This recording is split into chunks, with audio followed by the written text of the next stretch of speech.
Hi everyone! Welcome back dito po sa ating YouTube channel. This is Jasher TV. Salamat po sa pag-click ng ating content. At bali po sa video natin ngayon ay mag-unbox po ako ng aking wireless microphone na in-order po sa TikTok. So i-share ko sa inyo kung paano siya gamitin at the same time ano ba yung mga application na pwede natin gamitin para magamit natin at papagana natin yung ating wireless na lavalier microphone. Ito po ay Type-C at ito po yung microphone na pwede natin gamitin kung kailangan po natin ng mag-vlog po sa labas kasi 20 meters po yung layo na pwede siyang makonect o pwedeng marinig dun sa ating cellphone kahit malayo po tayo dito sa ating device. Ano po? So bubuksan na natin siya. Ito pong aking microphone is wireless na microphone. Ito po ay for Android. So Type-C siya. So ito po yung ano po, ito yung aking in-order sa TikTok. So murang-mura lang siya guys. Kung kailangan nyo ng microphone, especially sa mga beginners po na katulad ko, ito po ay 256 lang. So sa 256 ay magagamit nyo siya. Hopefully ay magtagal po yung ating in-order na microphone na wireless. Ano po? So bale, ang kailangan natin sa paggamit nito is yung ating Android phone. Kailangan natin siyang i-connect itong ating wireless na microphone. I-connect natin siya dito sa ating Android cellphone. At kung paano siya gumana guys, panoorin niyo po at tapusin niyo yung ating video kasi sa dulo ay gagawa tayo ng screen recording. Ano ho? Guys, kung napapansin niyo, hindi po ako gumagamit ngayon ng mic. So yung mic ko kasi ay naiwan ko sa bahay. As you can see, yung ating background sa likod is nandito po kami sa dagat. At dito ko na rin dinala to kasi maliligo kami ngayong araw. Bali ay bubuksan ko na siya. Ito yung aking in-order na microphone, Key 8. So bali ay Type-C po yung aking unit ng aking cellphone. And ito po yung mga inclusion. Ano po, meron po itong kasama na manual. So dito natin makikita kung paano siya gamitin. Ayan, user's manual, wireless microphone, introduction, ID diagram, how to use, and ito, marami pa. So dito natin makikita kung paano siya gamitin, paano siya gumana. Pero kung tinatamad kayo magbasa guys, kasi marami siya, panoorin nyo na lang yung video natin, tapusin nyo, kasi ituturo natin isa-isa kung paano natin ito mapapagana dito sa ating Android phone. Yan, ito yung ating Android phone. So, ang una nating gagawin guys, kasi dalawa siya, ito yung connector ito yung Type-C connector dito sa ating Android phone. So, ito yung kailangan natin para mapagana natin dito sa ating cellphone. So, ang una nating gagawin, hindi muna natin bubuksan yung ating microphone, yung mic na yung kiniklik dito. So, ito muna, i-insert muna natin siya dito sa ating Android phone. So ilalagay na natin siya. Guys, as you can see, pagka insert po ninyo nitong connector dito sa ating Type-C na cellphone na Android, wala pa siyang hindi siya umiilaw. Ayan, ito yung supposed to be, dito dapat siya iilaw. So kung napapansin niyo, wala siyang ilaw na kulay red. Dapat kasi magre-red siya. And then itong microphone natin, dapat magkakaroon siya ng kulay green. So hindi muna natin siya bubuksan. Ang una muna nating gagawin guys ay papaganahin muna natin ito. So ito hindi na siya kailangan i-charge kasi dito na siya kukuha ng energy o ng kuryente dito sa ating cellphone. So ang goal natin is mapailaw natin yan kasi dapat meron siyang kulay red, indication na magko-connect siya doon dito sa ating microphone. So una nating gagawin guys, baka po madilim kasi maliwanag dito sa location ko ngayon. Ang gagawin natin, kailangan lang na pumunta. Anyway, gagawan ko naman ito ng screen record dun sa bandang dulo ng ating video. So tapusin niyo po kasi kung order kayo nito ay ito yung easiest way, madaling paraan para mapagana niyo po ito sa inyong Android phone. Huwag po kayong magkamali. Guys, sayang kasi yung ibibili niyo ng microphone. Hindi lahat ng na-order natin online is may defective. Kadalasan okay naman po kasi hindi naman isa-sacrifice nung seller yung kanilang product o yung kanilang company sa isang product na mura lang naman. So, una natin gagawin pagka-insert natin, 'di ba na-insert na natin siya, ang una nating gagawin, guys, obserbahan nyo, ano, kasi meron akong, yung background ko ngayon is maingay, nandito kami sa dagat, then gagamitin kasi natin to, dito natin makikita kung malinaw siya talaga. Balik tayo guys dito sa ating pinag-uusapan na po, itong kulay red, itong connector na dapat magkulay red siya dito. So para magkulay red siya, indication na gagana na siya, is pupunta tayo ng settings. Hindi po makita, parang hindi siya makita, no? Hindi siya masyadong makita kasi naka matte black yung aking cellphone. So una yung gagawin, guys, pakinggan nyo na lang ano po. Ang una nating gagawin is pupunta tayo sa settings ng ating cellphone. Then pag nasa settings na po kayo, medyo malabo po yata kasi naka matte black ako. Pag nandun tayo sa settings ng ating cellphone, search nyo lang po dun sa search box yung OTG connection. So type nyo lang OTG.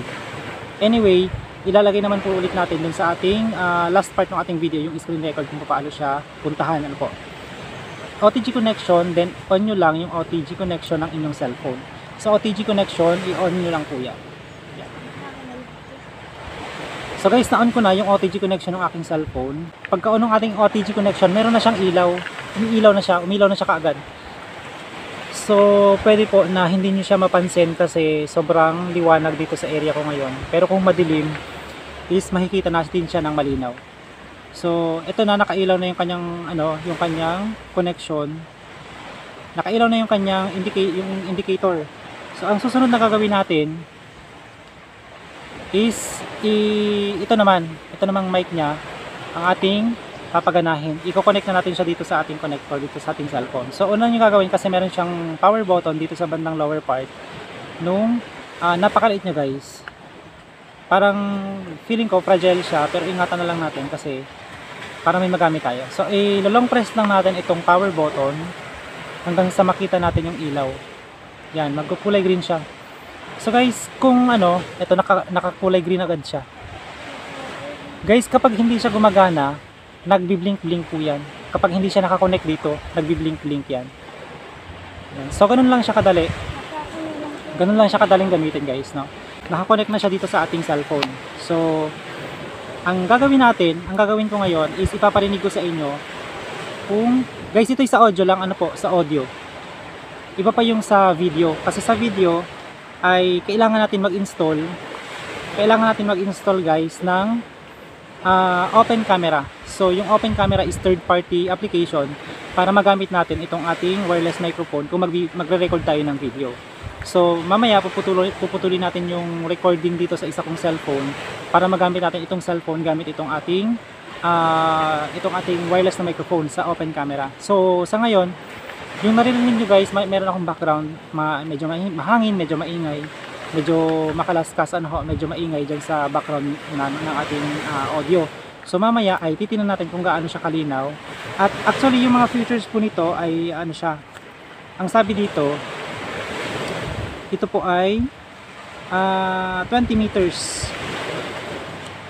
Yung connection niya ay pwede siyang makakonect dito sa ating cellphone, yung audio ng 20 meters, ganun siya kalayo. So kapag gagamit tayo ng video, ang una nyo gagawin, pupunta kayo ng Play Store. So pupunta kayo ng Play Store, hanapin nyo yung open camera, then i-install nyo yung open camera. Then sa recording na lang, isi-share ko sa inyo kung paano gamitin yung open camera ng ating video. So sa ngayon ay puntahan na muna po natin yung ating open camera and gamitin natin itong microphone kung gumagana na siya. Hello. So guys, ito na po yung microphone na ginagamit ko ngayon. So nakakonect na siya sa ating open camera. So katulad po nung sinabi ko kanina, ito po ay magagamit natin sa open camera. Kasi yung open camera meron siyang settings para dito sa wireless microphone. So hindi natin pwedeng gamitin yung ating built-in camera na nakalagay na dun sa ating cellphone. So useful ito kung gagamit tayo ng open camera. Ito po yung isang third application na para talaga dito sa mga wireless microphone sa ating mga vlog. So wala naman siyang pinagkaiba dito sa built-in camera natin ng ating cellphone. At almost the same naman yung kanilang features. So kung napapansin nyo guys, nandito pa rin kami sa dagat ngayon kasi medyo maingay, medyo mahangin. At hindi ko po kabisado ngayon kung meron ba, kasi dito sabi dito sa ating binili na ito, meron siyang noise cancelling. So automatic na magiging maganda raw yung boses natin, o hindi naman yung boses, yung audio. Magiging maganda yung audio natin once na meron tayong ganitong ganitong microphone. So kaya ininsist ko at pinag-ipunan ko, pinaghandaan ko na makabili ng ganitong microphone. Ano po. So kung naririnig nyo at malinaw yung ating audio ngayon, is kayo na pong mag-decide kung bibili pa kayo. Kung sa palagay nyo is useful, ay pwede kayong bumili na po. Marami naman ito sa mga online shopping. Kayo na pong bahala mag-decide kung malinaw ba yung boses natin, may noise cancelling ba siya, at malinaw bang naririnig yung audio natin sa ating background.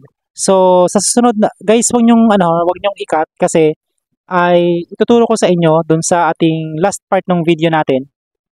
I-share ko po sa inyo yung screen record nitong ating video para makita nyo isa-isa, step by step, kung paano to gamitin. Sa mga nahihirapan pong gamitin itong ganitong wireless na microphone, para gumana po ito dun sa inyong cellphone, ay panoorin nyo po yung screen record natin. So guys, pupunta ko ng dagat at itatry natin kung ilang hakbang, kung gaano kalayo nga yung pwedeng marinig yung ating boses, yung ating audio dito sa ating camera. So sabi kasi dito, nakikita mo ako dyan? Kasi sabi kasi dito sa ating in-order ay pwede siyang umabot ng 20 meters.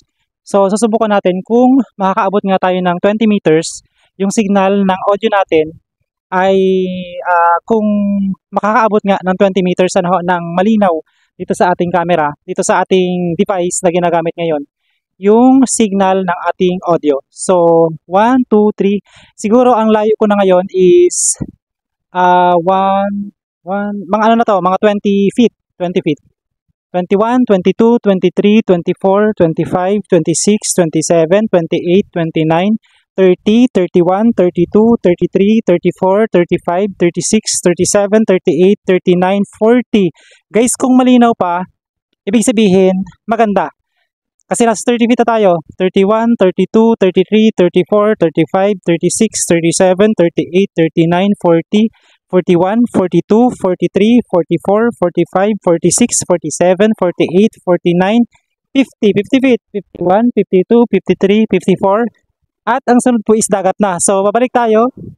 1, 2, 3, 4, 5, 6, 7, 8, 9, 10, 11, 12, 13, 14, 15, 16, 17, 18, 19, 20, 21, 22, 23, 24, 25, 26, 27, 28, 29, 30, 31, 32, 33, 34, 35, 36, 37, 38, 39, 40, 41, 42, 43, 44, 45, 46, 47, 48, 49, 50, 51, 52, 53, 54, 55, 56, 57, 58, 59, 60, 61, 62, 63, 64, 65, 66, 67, 68, 69, 70, 71, 72, 73, 74, 75, 76, 77, 78, 79, 80, 81, 82, 83.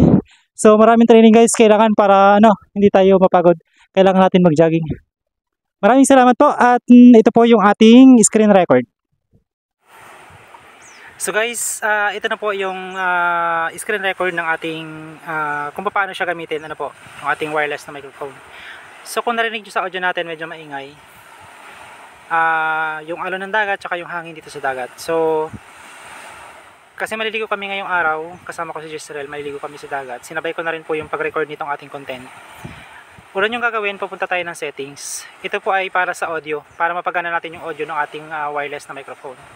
So actually marami pong mga maraming mga reviews sa YouTube, So isa na nga itong atin. So dito sa settings, hanapin lang natin yung OTG connection. Search na lang natin, OTG connections. Yan. So additional settings. At itong akin, okay na yung OTG settings ng connection yung OTG connection nitong aking settings kasi ginamit ko siya kanina. Mata-turn off siya kung hindi natin siya gagamitin within 10 minutes. So guys, ang gagawin nyo ngayon, insert ko na yung aking, gagamitin natin yung ating mic. So ikakabit ko na yung connector dito sa ating cellphone. So ito na guys, ginamit ko na yung connector tsaka yung wireless na microphone natin dito sa ating recording, dito sa ating screen recording. So kung may napansin kayo kanina, maraming maingay siya, tapos ngayon hindi ko kabisado kung maingay pa rin kasi naka-insert na po yung aking wireless na microphone. So sunod natin gagawin, pupunta tayo kung magre-record kayo sa labas ng video, kailangan natin, katulad ng binanggit ko kanina, kailangan po natin ng Open Camera. So, nag-install na ako. Alam niyo ang gagawin dyan. Punta kayo ng Play Store, install kayo ng Open Camera application. Then, ito na yung settings no, na kailangan nating buksan para mapagana natin yung video ng ating Open Camera. So, una nating gagawin, pagka-install po ng ating Open Camera, nandito na tayo sa ating Open Camera, punta kayo ng settings. Click nyo yung settings, punta tayo ng video settings. Video settings. Then, dito sa video settings, hanapin natin yung audio source. Audio source. Click nyo lang yung audio source. Then, hanapin nyo. May mga option po dito. Camcorder, internal mic if present, default audio source, optimize for voice calls, optimize for voice recognition, and unprocess. So, click nyo lang yung external mic. Yan, naka-green na yan. Click ko na yan. Okay na yan. Then, so okay na siya. Punta tayo sa camera preview. Then, back natin siya. Camera preview. Hanapin natin yung camera preview. Yan, ito. Camera preview. Then, show audio level meter. Show audio level. Ayan, nakaklik na siya. Show audio level meter. Para makita natin kung gumagana nga yung ating wireless na microphone. So, ito na siya guys. At i-click natin yung video recording para makita natin o ma-show sa atin yung audio level meter. Yan. Click lang natin yan. So yan. Guys, ito nasa baba, yung kung napapansin nyo, meron dyang oras, yung seconds, minutes, and then hours. Yang gumagalaw-galaw na yan na may white, yan po yung level meter dito sa ating camcorder. So, ganyan po siya ka-useful yung camcorder. So, hanggang dito na lang guys yung ating video. Maraming salamat po sa inyong panonood. At kung sa palagay nyo po, natulungan ko po kayo, pakibigyan naman po ako ng isang like, paki-subscribe po yung ating YouTube channel para maging updated po kayo sa lahat ng video na ating i-upload. Thank you guys. Maraming salamat po sa Diyos sa inyong panonood.